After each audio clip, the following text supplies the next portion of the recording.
Da farko dai ya kamata a ce kowace mace ta duba kanta. Ki tabbatar ke ba matsala ba ce ba a wurin wata macen. Sunana Sabiha Hussein, ni likita ce, ni influencer ce a shafukan sada zumunta, sannan kuma ina shirya tarurruka wanda ake ƙarfafawa mata gwiwa wanda ake kira Child with Soul Unraveled. To, mahimmancin wannan rana na mata na duniya yana da yawa. Mata suna da mahimmanci sosai a duniya kullum, amma kuma wannan wata na March yana sa ana zama ana tattaunawa akan matsalolin mata, akan me mata suke ciki, ya rayuwarsu take gudana, me za a iya yi a taimake su, a haskaka matan da suke ƙoƙari a rayuwa a zamaninmu, a ƙara musu ƙarfin gwiwa.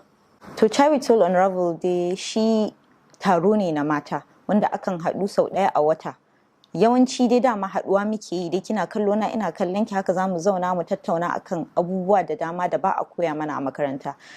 Daga irin su mental illnesses ne, a self development ne, financial discipline, yadda zaki koya tattara kuɗi, yadda zaki koya irin kula da yara akan yadda dai ya kamata a yi, ba yadda muka tashi kawai muna gani ba, amma a tsari, a addinance, a musulunce, a ka'idance ya kamata ana yin abubuwa. To dalilin da yasa na kirkiro wannan taro shine duk inda na je na zauna a cikin dai Nigeria yanzu babu fili, babu sarari da matan arewa musulmai muke zama muke karuwa na abin alheri, abin alfahari. Yawanci in muka zauna ko ta shafukan sada zumunta, daga gulma sai maganganu da baya kara mana komai, ba ma taruwa mu koya.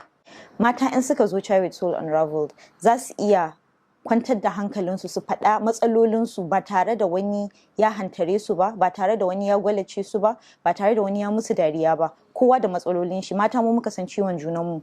Za mu zauna a wurin, duk sanda muka haɗu dole sai wani ya yi kuka, ko ma dukan mu dai ma mu haɗu mu maka kuka, mu san yadda za mu taimake ka.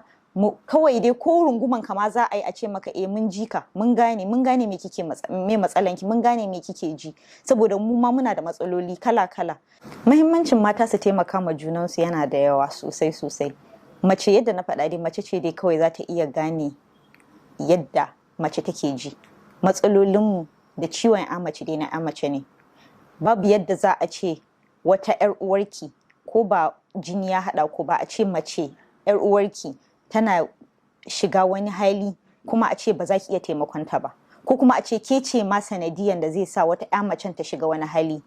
Abun kunya ne a gare mu gaba ɗayan mu, saboda abin da dukanmu mun sani ne, a'a inda ciki ne ka san yadda ciki yake, ka san yadda laulayi yake, ka san yadda haihuwa yake, amma kuma in ka zo zaka gwallace wata macen. Wasu daga cikin matsalolin da 'yan uwana mata muke fuskanta gaskiya, da kafin ma kai aure wani lokacin tun daga gidan ubanka kana samun matsaloli, a'a da kishiyoyin uwa ne, a'a da 'yan uwanku ne, da dangi ne, a'a an zo an yi aure, ka auren mijin da baya kula da kai, ana cin zarafinka, mijin da yake dunkure ka, ko mijin da baya son ci gabanka, a mijin da baya ma taimakon ki ku kula da yaran tare, a haifa tare amma kuma ke kadai zaki reno, ke kadai zaki tarbiya, ke kadai zaki komai. In an samu matsala kuma ke ce.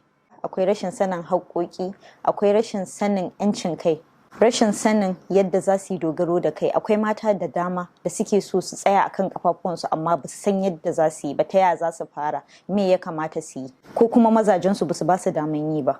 To ta yaya mu mata za mu iya taimaka ma junanmu mata? Da farko dai ya kamata a ce kowace mace ta duba kanta. Ki tabbatar ke ba matsala ba ce ba a wurin wata macen. Yana farawa daga cikin gidajenmu. A'a da kishiyoyinki ne, a'a da facalolinki ne, da matan yayanki ne, irin wa'annan abubuwan, a'a masu aikinki ne, kina tsangwamawa, kina kula da su yadda kike ma dan uwanki, ko yadda zaki so a ma 'yan uwanki haka kike yi musu. Abu na biyu da ya kamata mu mata mu tabbatar cewa muna iya buɗe zukatanmu mu karɓi wata macen. In tana da matsala za ta iya zuwa ta same mu, ta gaya mana, kuma amana tsakaninmu, ba tare da kowa a gari ya san cewa ga matsalan da take ciki ba. Yadda zaki ji in kika je wurin mamanki in kina da matsala, ta rungume ki, ta baki haƙuri, ta share miki hawaye, haka ya kamata muna ma junanmu mata. Na uku kuma, in har da hali, ba sai kana da kuɗi ba dai zaka iya taimakon 'yar uwa mace, ko da kirki da wannan abubuwan da na faɗa zaka iya taimakon su, amma dai in har kana da halin yi zaka iya kaɗan ƙarfafa wa mata gwiwa, ko kaɗan ba da ɗan jari. Wani lokacin ɗan ƙaramin abu mutum zai fara sana'an wata, a'a sayar da ƙosai ne, a'a masa ne, a'a wainan fulawa ne, a'a kitso ne. Jarin ba wani babban abu bane ba. Za ki iya ɗaukan macen da kinga tana da baiwa ko hazaƙa a wani fanni, ki sa ta a irin makaranta irin wanda za ta koya sana'a. In mace tana da sana'an kanta, tana da kuɗin da yake shigowa hannunta, kika ƙarfafa mata gwiwa, to ki tabbatar cewa 'ya'yanta ba za su yi yunwa ba. 'Ya'yanta ba za su fasa zuwa asibiti ba in ba su da lafiya. 'Ya'yanta ba za su yi bara ba, ba za su fasa zuwa makaranta ba, ba za su dinga yawo da tsummo kara akan titi ba. Ƙarfafa wa mace gwiwa yana da muhimmanci sosai kuma zai taimake mu gaba ɗaya a al'umma.